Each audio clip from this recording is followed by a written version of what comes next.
네, 어제 8개월여 만에 신속 처리 안건, 패스트트랙에 올랐던 법안들이 모두 통과가 되면서 이제는 오롯이 총선 정국이라고 할 수 있겠습니다.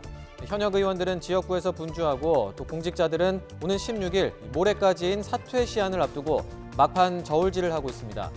오늘 대통령 신년 기자회견에서 진행을 맡았던 고민정 청와대 대변인도 곧 총선 출마를 공식화할 거라는 전망이 나오고 있는데요. 이번에 고민정 대변인까지 출마를 하게 되면 일찌감치 출마를 확정한 박수현, 김의겸 전 대변인과 함께 현 정부 대변인이 모두 총선에 출마를 하는 셈이 됩니다.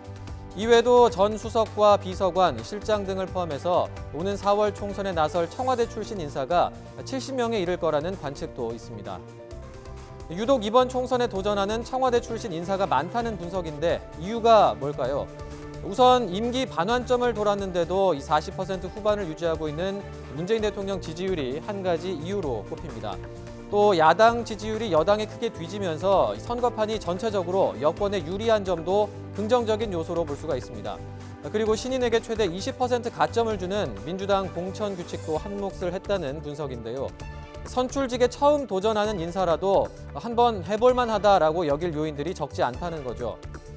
청와대 입장에서도 대통령과 같이 일했던 사람들이 국회에 입성하면 국정 운영 동력 확보에도 도움이 되는 만큼 크게 만류할 이유는 없는데요.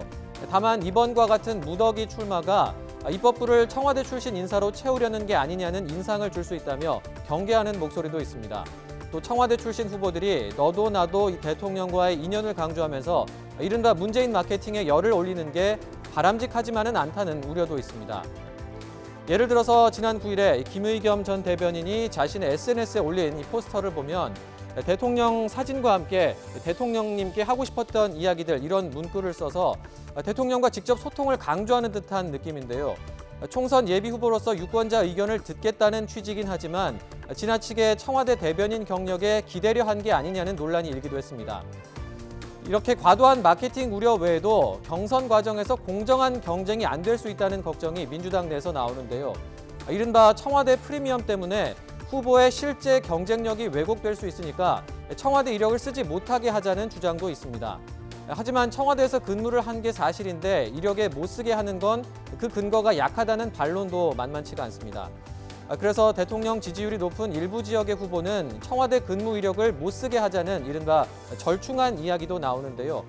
이 향후 경선과 공천 과정에서 쟁점이 될 가능성이 높은 만큼 민주당 공천관리위원회와 지도부도 이 문제를 신중하게 논의한다는 방침입니다.